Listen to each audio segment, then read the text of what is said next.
Halo kaum rebahan, welcome to this spoiler. Kali ini gue akan menceritakan film tentang seorang psikopat yang menyamar menjadi supir taksi online. Penasaran dengan alur ceritanya? Tapi sebelum lanjut, gue akan mengingatkan pada kalian jika ini adalah konten full spoiler. Jadi untuk kalian yang belum menonton film ini, gue saranin untuk menontonnya terlebih dahulu.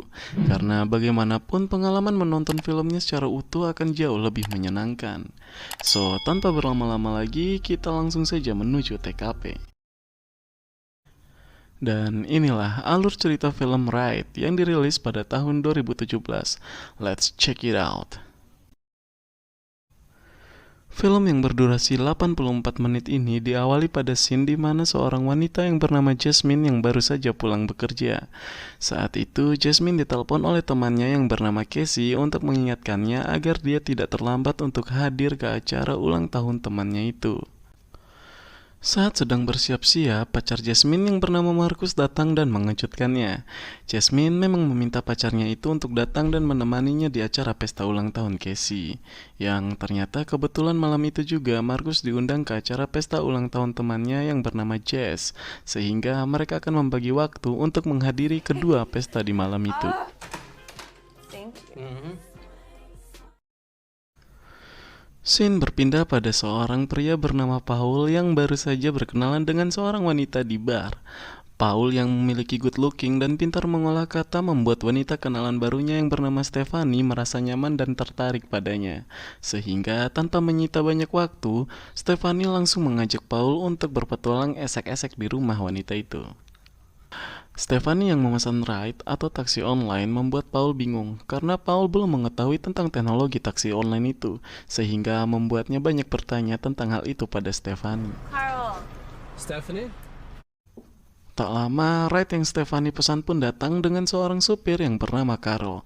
Carol pun langsung gas mengantar pelanggannya menuju alamat yang sudah tertera pada aplikasi ride-nya.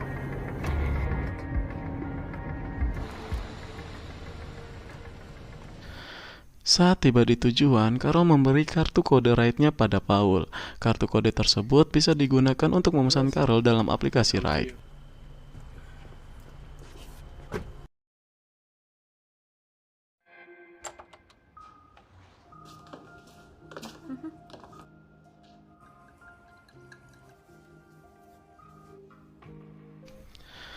Stephanie yang sudah sangat bergairah dan engas banget itu menunggu Paul di bathtub kamar mandi rumahnya. Tak lama setelah meracik minuman, Paul pun datang menghampirinya. Sial bagi Stephanie, bukan serabinya yang ditusuk menggunakan rudal enak milik Paul, namun malah perutnya lah yang ditusuk oleh Paul menggunakan pisau dapur dengan brutal, hingga Stephanie pun tewas seketika.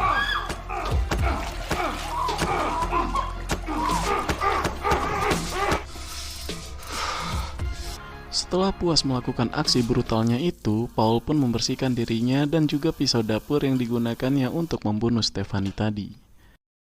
Saat hendak pulang dari rumah Stephanie, Paul memesan ride menggunakan kode yang diberikan oleh Carol tadi.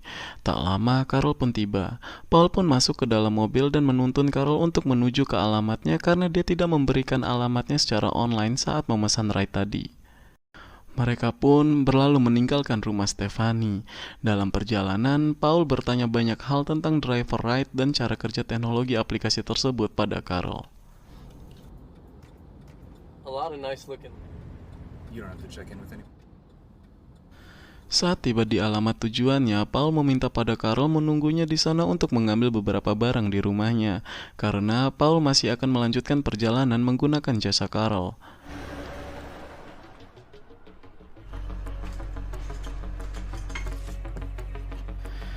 Bukannya pakaian ataupun perlengkapan lain, Paul justru mengambil persenjataan untuk melancarkan aksi kejahatan psikopatnya. Setelah berkemas, Paul kembali ke mobil Carol yang masih terparkir di depan rumahnya dan mereka pun melanjutkan perjalanannya. Paul terus menuntun driver itu menuju ke tempat tujuannya. Saat di perjalanan, Paul berdalih ingin berhenti sejenak untuk menghisap sebatang rokok. Tanpa menaruh rasa curiga, dengan polosnya Carol mengikuti kemauan pelanggannya itu dan mereka pun menepi di tempat yang sepi. Why not?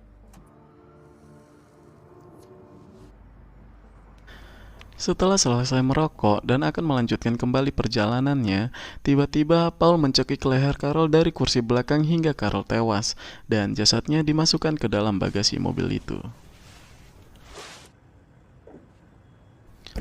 Saat inilah Paul mulai menyamar menjadi driver ride dengan menggunakan identitas milik Carol. Paul pun berangkat untuk memulai aksinya.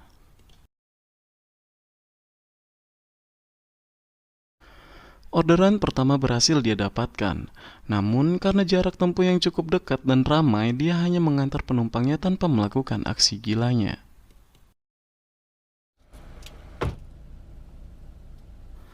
Tak lama orderan ride masuk. Dia pun menjemput penumpangnya yang ternyata adalah seorang wanita. Hasrat psikopatnya pun bangkit saat itu. Paul membawa penumpangnya itu menjauh dari keramaian. Penumpang wanita itu mulai panik karena rute perjalanannya tidak sesuai. Paul tidak bergeming, dia terus menancap gas hingga mereka sampai di tempat sepi.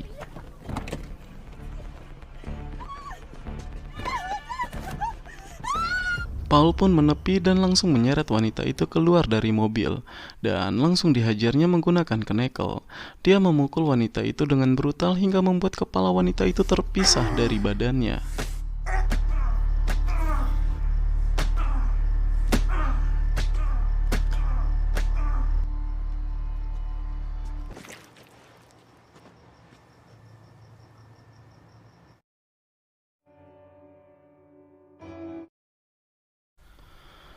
Setelah melakukan aksinya itu, dia mendapatkan lagi orderan ride yang ternyata adalah Jasmine dan Marcus yang akan pergi ke pesta Casey. Karena Jasmine bersama pacarnya, Paul tidak melakukan apapun dan dia langsung mengantar pasangan itu hingga sampai tujuan. Saat tiba di pesta Casey, Marcus merasa tidak betah karena ingin pergi ke pesta temannya. Ditambah lagi minuman yang ia pesan tidak disediakan karena sudah kehabisan. Marcus pun mulai bersikap menyebalkan saat itu. I didn't know what else you would want. You did? Yeah. Oh, what? Kembali ke Paul yang mendapat orderan dari penumpang wanita. Namun saat tiba di lokasi penjemputan, bukannya wanita namun malah pria yang menyerobot pesanan penumpang wanitanya itu. Dengan terpaksa, Paul pun meladeni kemauan pria itu. Di perjalanan, Paul meminta pada penumpangnya itu untuk menggunakan sabuk pengaman. Namun permintaan Paul tidak digubris sehingga membuat Paul kesal dan sengaja menginjak rem yang membuat penumpangnya membentur dashboard mobil hingga hidungnya patah. Melihat hal itu, Paul menepi di tempat yang sepi dan beralibi ingin mengobati penumpangnya itu karena dia memiliki kotak P3K di bagasi mobil. Namun, kalian bisa menebaknya kan? Bukan malah mengobati, Paul malah membunuh pria itu dengan mencekiknya menggunakan kawat yang diambilnya dari bagasi mobil. Tanpa rasa bersalah, Paul menyeret dan menggeletakkan jasad pria itu begitu saja dan langsung melanjutkan kembali perjalanannya. Jasmine yang merasa kesal karena sikap Marcus yang menyebalkan itu langsung menuju ke tukang hotdog terdekat untuk mengalihkan suasana karena dia tidak ingin berdebat dengan Marcus. Kebetulan Paul melihat Jasmine saat itu. Sepertinya Paul merasa tertarik pada Jasmine. Paul pun menuju ke tukang hotdog itu dan mengajak ngobrol Jasmine. Dia juga menawarkan jasa ride kepada Jasmine. Karena Jasmine yang masih kesal dengan Marcus, Jasmine pun ikut bersama Paul. Namun Marcus tidak diam begitu saja. Dia mengejar Jasmine dan Paul lalu ikut masuk ke dalam mobil. Paul pun kembali mengantar pasangan itu tanpa melakukan tindakan gila walaupun dia sempat berhayal untuk menghajar Marcus. Saat sampai tujuan, Paul memberi kartu kode ride pada Jasmine agar Jasmine bisa menggunakan jasanya lagi.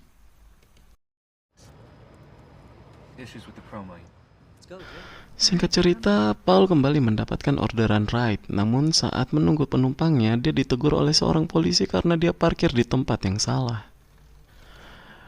Namun keberuntungan berpihak pada Paul. Saat polisi hendak memeriksa kelengkapan surat kendaraan dan SIM-nya, penumpang yang merupakan 3 wanita seksi yang sedang mabuk datang membujuk dan merayu polisi tersebut agar tidak menilang Paul. Mengetahui Paul adalah seorang driver ride yang akan mengantar wanita-wanita mabuk tersebut, polisi itu pun luluh. Namun saat hendak meninggalkan mobil Paul, polisi itu kembali memanggilnya karena lampu bagasi mobilnya berkedip. Paul mencoba mengelabui polisi itu dengan mengatakan bahwa hal itu biasa terjadi. Namun polisi itu memaksa Paul untuk membuka bagasinya agar dia bisa mengecek penyebab lampu bagasi tersebut. Paul yang nyaris ketahuan saat itu kebingungan karena di dalam bagasi ada mayat Carol. Dengan terpaksa, Paul menuruti kemauan polisi itu dan menuju kursi kemudi untuk menekan tombol bagasi. Saat itu, dia juga sudah ingin mengeluarkan pisau dari kakinya untuk melawan polisi tersebut. Namun, belum sempat membuka bagasi, polisi itu memberitahu bahwa lampu bagasinya sudah berhenti berkedip. Keberuntungan kedua untuk Paul. Polisi itu pun melepaskannya untuk pergi mengantar penumpang. Karena melihat keberanian Paul menghadapi polisi tadi, dua penumpang wanitanya merasa Paul sangat seksi dan bergairah. Mereka mengajak Paul mampir di rumah salah satu penumpang itu untuk berenang bersama. Paul pun menuruti kemauan dua penumpangnya itu, sedangkan penumpang yang satunya ditinggal di mobil karena sudah dalam keadaan mabuk berat.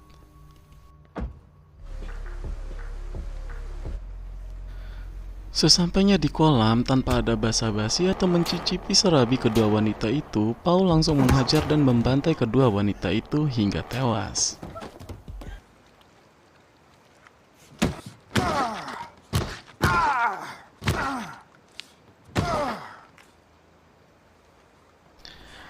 Paul kembali ke mobil.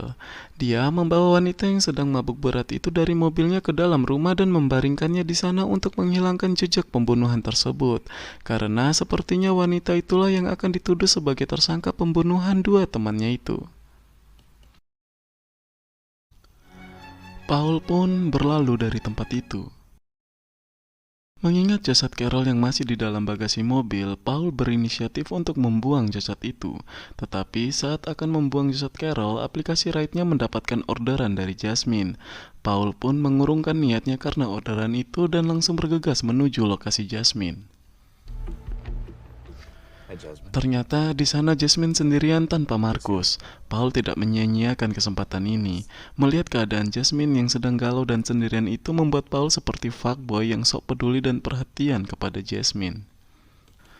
Sepanjang perjalanan dia terus merayu dan menghibur Jasmine, tetapi Jasmine tidak semudah itu termakan rayuan Paul. Jasmine yang curiga karena rute perjalanannya berbeda meminta untuk menepi dengan alasan ingin muntah. Saat menepi, Paul juga ikut turun dari mobil dan mendekat ke arah Jasmine. Saat Paul ingin mendekat dan mencium Jasmine, Jasmine langsung menolak dan mendorong Paul dan berusaha untuk kabur. Paul langsung mengejar Jasmine. Hasrat psycho Paul pun bangkit. Ditambah dengan perlakuan Jasmine barusan membuat Paul semakin bergairah untuk menghajar wanita itu.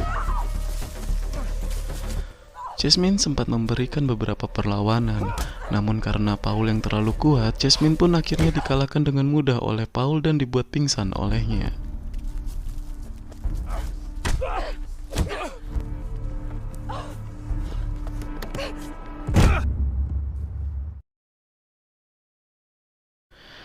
Jasmine yang pingsan dibawa pergi oleh Paul ke suatu tempat. Saat di tengah perjalanan, Jasmine sadar dan memberontak yang membuat Paul kehilangan kendali mobil itu lalu menabrak rongsokan mobil tua.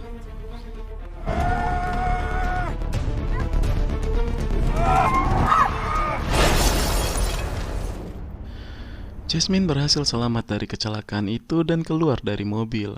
Sementara Paul yang masih pingsan di dalam mobil tidak diketahui bagaimana nasibnya. Scene berpindah di sebuah rumah sakit tempat Jasmine dirawat. Di sana juga ada Casey dan Markus. Perawat mengatakan bahwa Jasmine dan kandungannya baik-baik saja. Sontak, hal itu membuat mereka sangat bahagia karena mereka tidak mengetahui bahwa Jasmine sedang mengandung. Markus pun menyesal selama ini sudah bersikap menyebalkan pada pacarnya itu dan berjanji untuk menjadi lebih baik. Tak lama, seorang detektif yang menangani kasus tersebut datang untuk meminta keterangan dari Jasmine dan mengajak Jasmine untuk ditunjukkan jasad yang berada di kursi kemudi. Mereka mengidentifikasi bahwa jasad itu bernama Carol. Melihat itu, Jasmine shock dan berkata bahwa itu adalah orang yang salah dan bukan driver yang membawanya. Wrong guy. Paul berhasil lolos dan menghilang saat ini.